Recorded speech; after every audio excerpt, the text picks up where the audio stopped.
हमने 4 कमांडमेंट्स देख लिए। अभी आज हम 5वां कमांडमेंट देखेंगे और ये आजकल के दुनिया में कैसा अप्लाई होता है वो देखेंगे। तो 5वां कमांडमेंट जो ओल्ड टेस्टामेंट में दिया है गॉड ने मोसेस को, वो ऐसा बोलता है कि अपने माँ बाप को ऑनर करो और रिस्पेक्ट दो, ताकि तुम्हारा जीवन ये जमीन मैं तुम्हें दे रहा हूँ वहाँ अच्छा रहे और तुम लंबा आयु पाओ। तो परमेश्वर हमें सिखाता है कि माँ बाप की आदर रिस्पेक्ट करना चाहिए, यानी उनकी बातें सुनना चाहिए और वो जो सिखाते हैं वो रास्ते पे चलना चाहिए और उनके अंडर डिसिप्लिन में रहना चाहिए। लेकिन आजकल दुनिया में इतना गुंडागर्दी फैल गई है कि माँ बाप को टाइम ही नहीं होता है अपने बच्चों को ट्रेनिंग देने और उन्हें परमेश्वर के अच्छे रास्ते पे चलाने। तो एग्जाम्पल है, हमारे कॉलोनी में हम जहाँ रहते हैं वहाँ के बच्चे इतने नॉटी हैं, इतने डिसरिस्पेक्टफुल हैं, इतने बैड बिहेवियर करते हैं।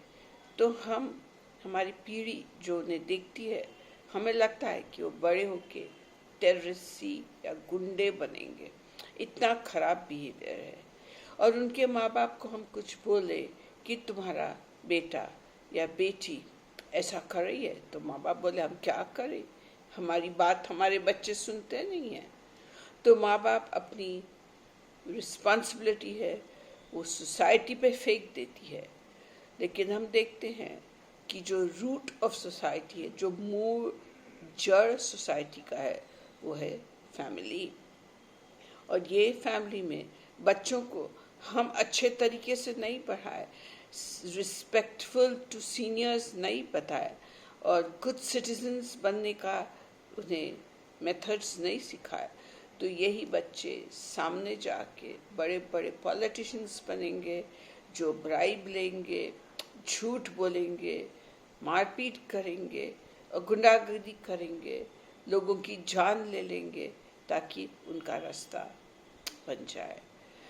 तो वचन कहता है कि ये आखिरी दिन है और ये लास्ट डेज में बच्चे सब माँ बाप को डिसोबे करेंगे, वो पैसे को प्यार करेंगे, खुद को प्यार करेंगे, बड़े लोग की कदर नहीं करेंगे और डिसोबे करेंगे। तो बाइबल टाइम्स में ओल्ड टेस्टामेंट में ऐसे जो बच्चे रिबेलियस निकले तो उन्हें माँ बाप एल्डर्स के पास ले जाते थे और उन्हें पत्थर पत्थर फेंक के मार डालते थे, ताकि एग्जाम्पल सेट हो बाकी लोग को कि पेरेंट्स को ऐसा रिबेलियस नहीं रहना चाहिए। तो आजकल तो इट इज़ द मैटर, सब जगह हम देख रहे हैं हमारे बच्चे जो हाथ से छूट गए हैं और माँ बाप उनको लगता है कि स्कूल ने उन्हें सिखाना या उनका चर्च ने उन्हें सिखाना, और माँ बाप अपने रिस्पॉन्सिबिलिटी से हट जाते हैं। लेकिन बाइबल ऐसा नहीं सिखाता है। नए करार में, न्यू टेस्टामेंट में हम देखते हैं कि एफिशियंस 6वां चैप्टर 6 चैप्टर वर्सेस 1 to 4 में ऐसा लिखा है कि बच्चे लोग, तुम अपने माँ बाप की सुनो और तुम्हारे माँ बाप को रिस्पेक्ट और ऑनर करो, क्योंकि ये पहला कमांडमेंट है गॉड का, जिसमें प्रॉमिस है कि तुम माँ बाप को रिस्पेक्टफुली रहो, ऑनर करो, तो तुमको अच्छी लंबी आयु मिलेगी। आजकल हम देखते हैं कि लोगों को लंबी आयु हो जाती है, लेकिन उन्हें ये बीमारी, वो बीमारी, ये तकलीफ, वो तकलीफ ऐसा रहता है, क्योंकि लंबी आयु सिर्फ काम की नहीं है। लंबी आयु अच्छी, हैप्पी, हेल्दी लंबी आयु, वो इम्पोर्टेंट है। तो हमारे बच्चों को यह बताना है कि तुम माँ बाप को ऐसा करो क्योंकि और बाइबल फर्दर बोलता है कि बाप लोग तुम हो तो तुम्हारे बच्चों के पीछे मत लग जाओ, उन्हें डिस्करेज मत करो, उनके ऊपर चिल्लाओ विल्लाओ मारो पीटो नहीं, लेकिन उन्हें प्यार से ट्रेनिंग दो। जो ट्रेनिंग और परमेश्वर के बारे में, जीसस के बारे में सिखाओ, ताकि उनका मन नम्र बने और वो प्यार से रहें। बाइबल ऐसा कहता है कि तुम्हारे बच्चे जब छोटे होते हैं तब तुम उन्हें परमेश्वर के रास्ते में सिखाओ, ताकि वो छोटपन से परमेश्वर का रास्ता फॉलो करे, और जब वो बड़े हो जाएंगे तो वही अच्छे रास्ते पे चलेंगे। हम देखते हैं, अगर हम एक झाड़ को प्लांट किए और वो टेढ़ा जा रहा है तो हम ऐसी लकड़ी लगा देते हैं ताकि वो झाड़ सीधा रहे और सीधा उगे। तो ऐसा ही बच्चों को डिसिप्लिन में बढ़ाना है। इसलिए हम बच्चों को डिसिप्लिन में नहीं बढ़ाए तो हमारे वो इलेजिटिमेट चिल्ड्रन होंगे, वो बेनामी चिल्ड्रन होंगे। क्योंकि हम अगर अपने बच्चों को प्यार किए तो उन्हें परमेश्वर के रास्ता सिखा के अपना लाइफ में अपना मेन काम है कि बच्चों को बढ़ाना। इसलिए परमेश्वर बच्चे देता है पेरेंट्स को, ताकि उन्हें अच्छे से बढ़ा के सीधे सीधे परमेश्वर के रास्ते में चला के उन्हें रिस्पेक्टेबल और गॉड को प्यारे बच्चे बनाए।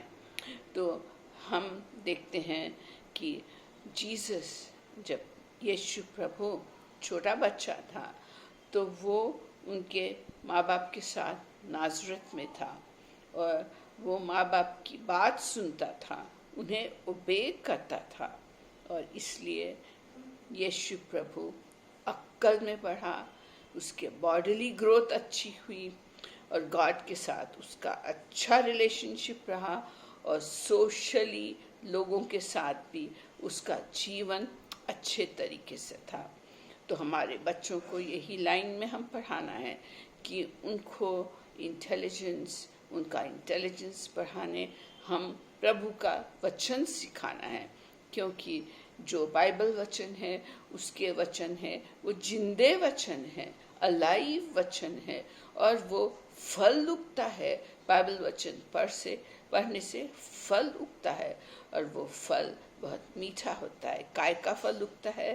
प्यार का, खुशी का, आनंद का, पेशेंस का, और सेल्फ कंट्रोल का, और जेंटलनेस का, और फेथफुलनेस का, ऐसा फल उगता है। तो छोटपन से हम हमारे बच्चों को ट्रेनिंग देना है कि बाइबल वचन पढ़ो, और वो वचन हमारे मन में काम करता है और हमें अच्छा सिटीजन बनाता है। तो वचन में ये भी कहा है एफिशिएंस चैप्टर 5 वर्स 21 में कि एक दूसरे के अंडर रहो। तो बच्चों ने अपने पेरेंट्स के अंडर रिस्पेक्टफुली ओबीडियंस रहना है। तो बच्चों को अक्ल में बढ़ना है, उनका बॉडीली ग्रोथ अच्छा होना है, इसलिए उन्हें एक्सरसाइज और गुड फूड, अच्छा खाना देना चाहिए, और गॉड के साथ उनका रिलेशनशिप अच्छा रहना चाहिए। वचन पढ़ के, बाइबल पढ़ के और प्रार्थना करके प्रभु के अंडर रहना चाहिए। और अगर हम प्रभु को खुश करें और अच्छे रास्ते में चले तो ऑटोमेटिकली हमारा सोशल लर्निंग भी हो जाता है, और हम दूसरों के साथ प्यार में, अच्छे व्यवहार में रह सकते हैं। तो इसलिए बच्चों ने माँ बाप को रिस्पेक्ट करना है, और माँ बाप की बात सुन के उनकी, बाइबल में लिखा है बच्चे लोग तुम अपने माँ बाप को सब कुछ में ओबे करो। तो जो भी माँ बाप कहते हैं, और माँ बाप ने भी रिस्पॉन्सिबिलिटी लेके अपने बच्चों को अच्छे से पढ़ाना।